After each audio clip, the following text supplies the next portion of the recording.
the How-To series, brought to you by the Women's Business Center of North Alabama.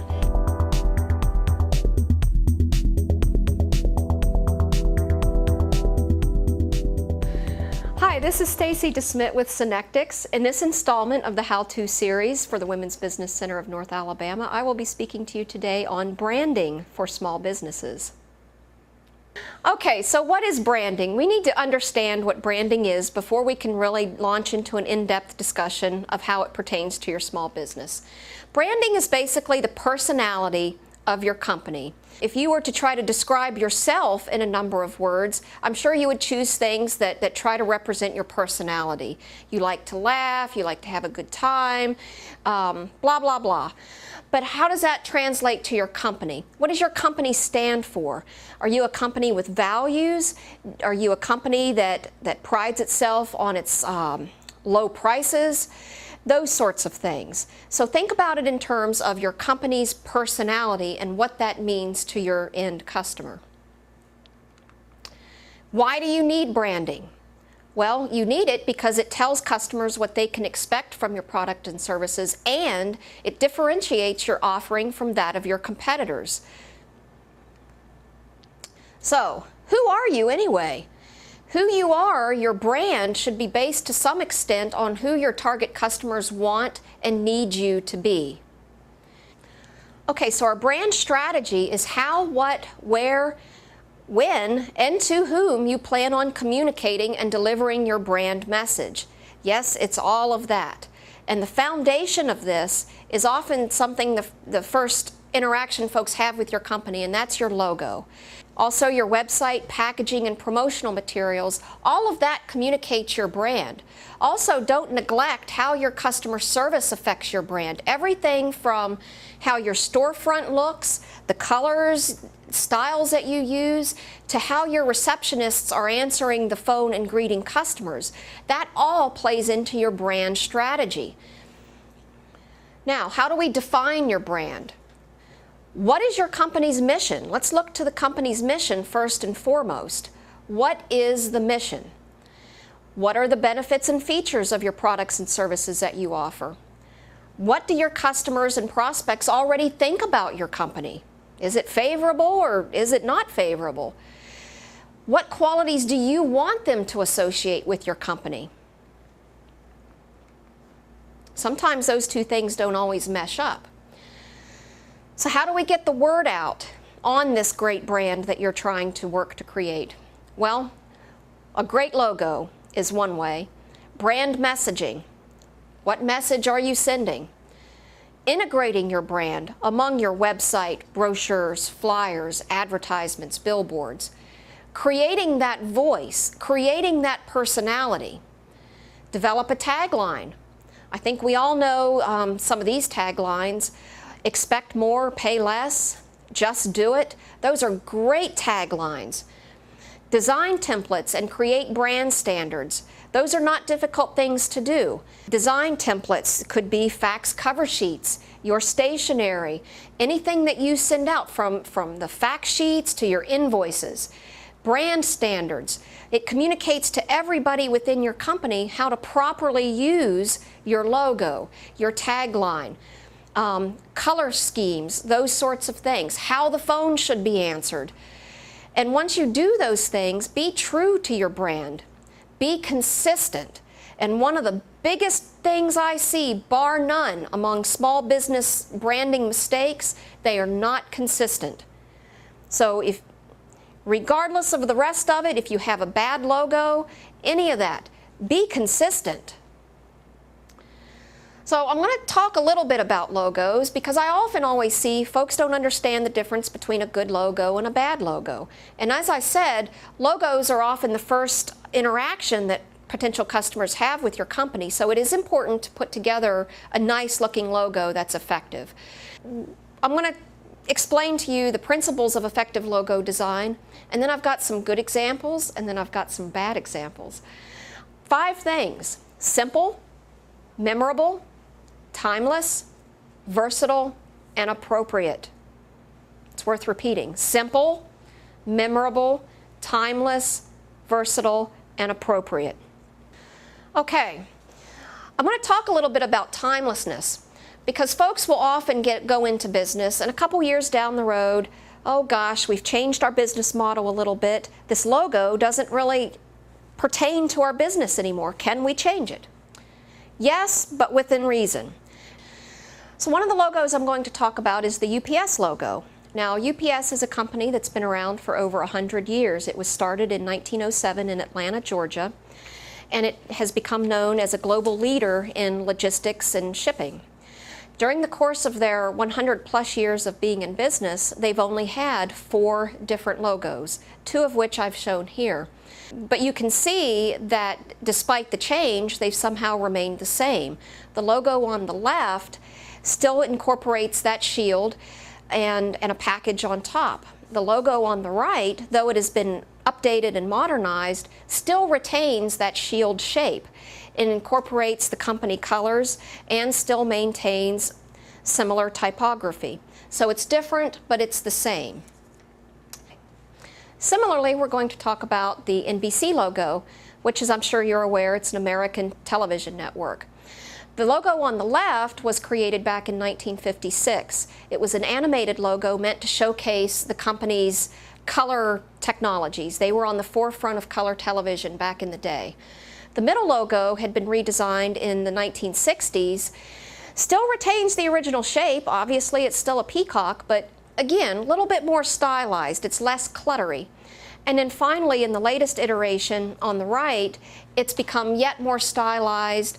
You don't see as many, I guess you could say, tail feathers on the peacock, but it's still the peacock. It's still known as they're proud as a peacock network. Now that you know what the rules of logo design are, you can distinguish the difference between a good logo and a bad logo.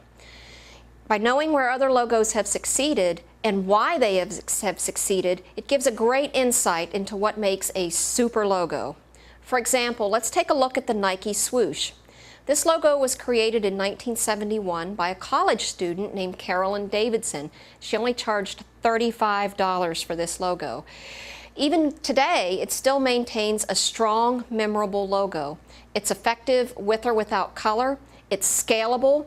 It can be very tiny, or it can be huge on a billboard, and you still get the sense of what that logo is all about. It is simple, fluid, and fast, and it represents the wing in a famous statue of the Greek goddess of victory, Nike, something perfect for a sporting apparel business. Similarly, let's look at the FedEx logo. Now, it took me a while to realize something in the FedEx logo, and it might be something you've already picked up on, but look between the large E and the X at the very end of the logo, and you'll see some negative space created there, and it's in the shape of an arrow moving forward. Very appropriate for a company that's all about moving parcels forward, isn't it? Target. Not much to say with Target. It's right on what it needs to be. It's simple, effective, and memorable. Let's also take a look at the Apple logo. The apple is a reference from the Bible story of Adam and Eve.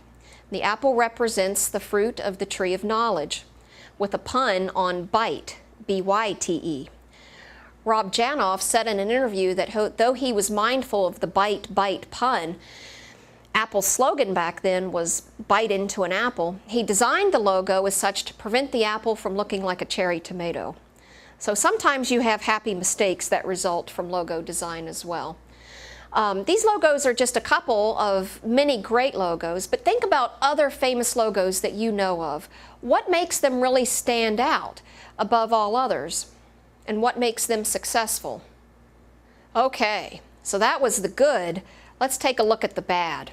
I've put together what I'll call a pretty horrific gathering of logos here, and we're going to talk about them, and I'm going to tell you why they're bad logo design. Now, the unfortunate thing is these are real logos of small businesses. So first we have the Midwest Automatic Fire Sprinkler Company logo. There's a lot going on in this logo.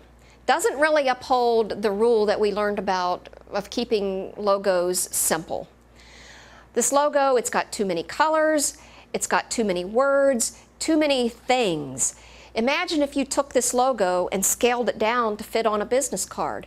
you're going to lose the readability. Those stars are just going to be little blurbs. It's going to be a complete disaster. So it needs to be simple, simple, simple. Ooh, this one's so dark I can't even really tell what it is now looking at my slide. You don't want anything real dark. Think about how you're going to be using it.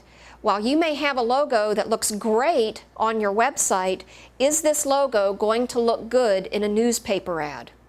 Is it going to look good blown up on a billboard? No. Again, it's busy. There's too much going on. We've got black, gold, blue. I can't even tell what other colors are going on in there. A good rule of thumb for logos, one color or two color. Also think about your printing costs on logos. The more colors you have, the higher the cost of printing. That's why one or two colors are best. Ooh, cuts to die for. I don't know about you, but I almost read this to say guts to die for. It's very scary. It's almost offensive. You've got dying, you've got scissors colored like blood, and they're stabbing into these letters. Oh, is that somewhere where we want to go to get our hair done? Oh, I don't think so. She might stab my eye out. Think about how your logos are going to be perceived by your end customer. Something that you think is clever and a play on words, your customer might not have that same impression. Like the last logo, imagine this going in the newspaper. It's going to be a dark, black, inky mess. Okay, we've got the Thai Talay restaurant, Thai sushi bar, wine bar, and they've tried to depict everything in icons there with the wine, the chopsticks, and whatever that thing is between the chopsticks, and a rice bowl. Oh my gosh, what is it they're specializing in? I don't know. Do they have Thai food, sushi, wine? Ugh, I don't know. It's not the first thing I would think of when I think of Thai food. Now this is also something, think about the image you want to convey with your logo. How does this play into your brand? If you are trying to build a brand of an upscale restaurant, this is not the way to go. We've also got numerous typefaces going on in there. Again, with the colors, you want to keep type down to try to utilize one, maybe two different type styles. That's it. You start using more and it just breaks down. What have we got here? Precision Well and something systems. I can't even read what this is. On a business card, yeah, it's got water. It must have something to do with water. I don't know. Again, a couple things we want to avoid here. Use of a drop shadow. Bad, bad, bad. Gradients. Avoid those. You've got a compressed font there with the Precision Well. It's highly unreadable. All of those things put together makes for a logo that just does not translate very well at all. So hopefully that gives you a good idea of bad logos and how you can avoid bad logos. When you start thinking about designing a logo, some folks like to think they can do it themselves, or they can source it out to their brother-in-law's cousin's husband's stepdaughter or something like that. And if you can get a good logo out of that, then by all means do it if it's something that will save you money. But I strongly urge you to put some thought into this process. In my company, how we approach a logo project, we come up with a document we call a creative brief. And in this creative brief, we discuss what we're doing. What's the project? Well, it's a logo design. What do we want to get across with this logo design? What image, what brand are we trying to encapsulate with this logo? And it's a written document that details all of this. It includes research that we've put into, here's why we should use Pantone 267 in this logo, or we should use Helvetica as the typeface. We have sound research behind that, and I would urge you to think through those things. Don't just think, well, I want a logo and I want it to be blue. Do your customers respond to blue? Is blue something that's used in your industry a lot? Or will blue be something that they have a negative feeling towards. Make sure you think through every decision you make as it pertains to your logo. After we do our research, we put together what we call comps. It's basically a little prototype. And if you do it yourself or if you source it out to a designer, you should put together, or have your designer put together, 3 to 5 different sample ideas and review those. Pick one if it fits you. If it misses the mark, then go back to the drawing board. Then you revise and tweak, and then finally you put your files together. What you'll want is a high-resolution file, an EPS or a TIFF, and then you'll want some other low-resolution files that you can use on the web, like a JPEG or a PNG or something like that. So we've spent a lot of time talking about logos, and I didn't intend for this to be a logo presentation, but as we've discussed, logos are the foundation, the building block of brands. We're going to talk a little bit now about some failed brand strategies. 2 companies I'm going to talk about, and some of the things they've done to try to remain relevant, but have not worked out so well. First is Pizza Hut. We all know Pizza Hut. I grew up with Pizza Hut. Pizza Hut was always a special treat to go to, maybe once a month. Get a nice super supreme pan pizza. We all know Pizza Hut from its iconic red roofs. Well, over the last several years, Pizza Hut has gone through a number of changes to try to reach new markets.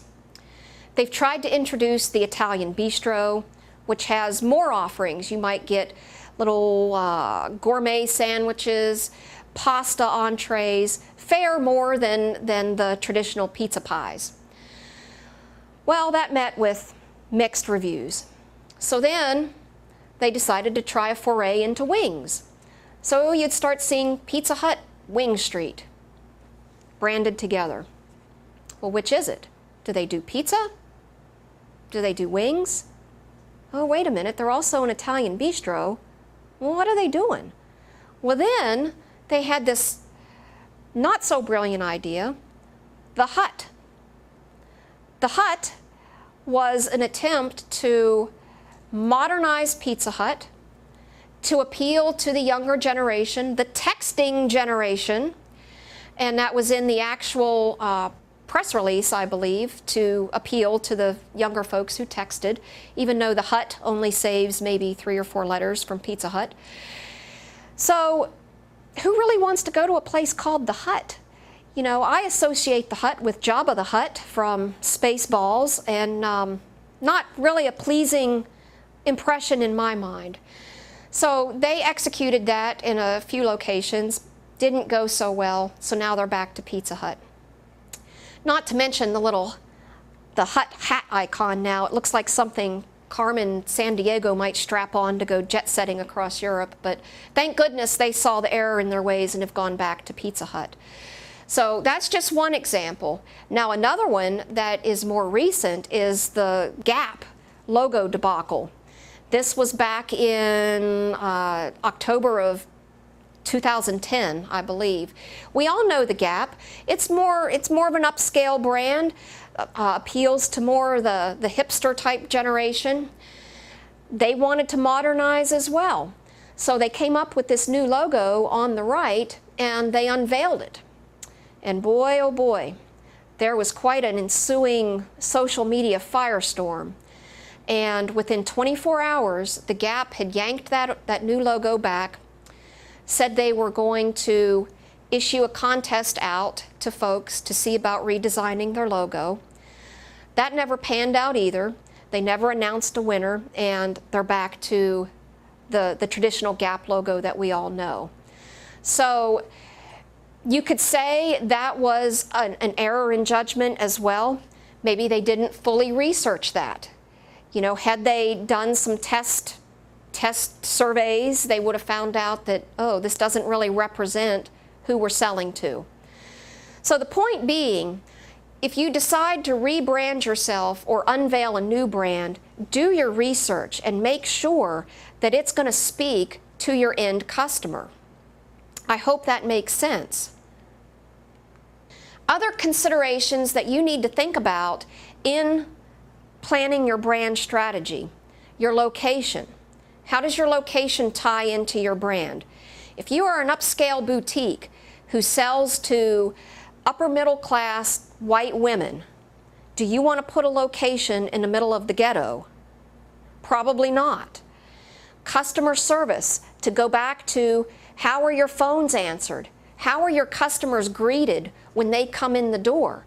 It's all part of your brand. I like to shop at the Dress Barn, and when I go to the Dress Barn, they know me by name. I'm greeted within 30 seconds of being in the store.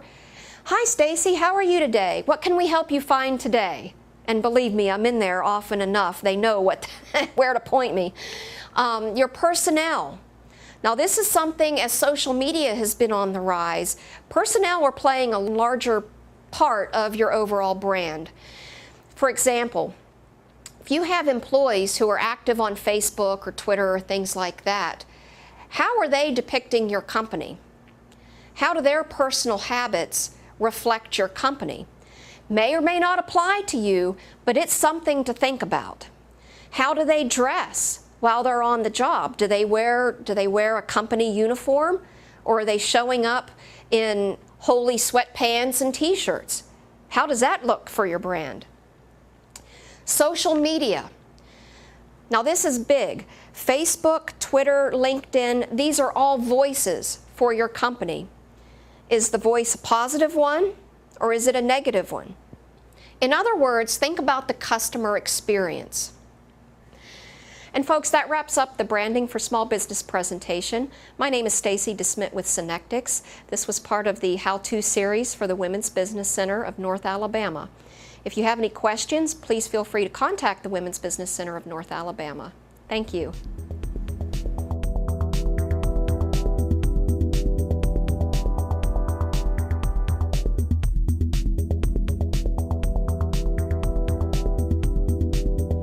The Women's Business Center of North Alabama, WBCNA, is a nonprofit organization whose mission is to help women and men start and grow a business and generate economic growth for the region. This is accomplished by serving as the premier source for information and access to resources, facilitating their self-discovery and personal development, and providing a mentoring process to support, nurture, and advocate the development of their business. WBCNA's services include startup assistance and nurturing, access to reduced rate services, access to financing, networking and business matchmaking opportunities, referrals to other resources, counseling and formal mentoring, executive level coaching, and business advisory boards. Specialized services of the WBCNA include the Government Procurement Assistance Center and the Veterans Business Assistance Center. For more information about WBCNA, please visit our website, wbcna.org. Get personal, create success.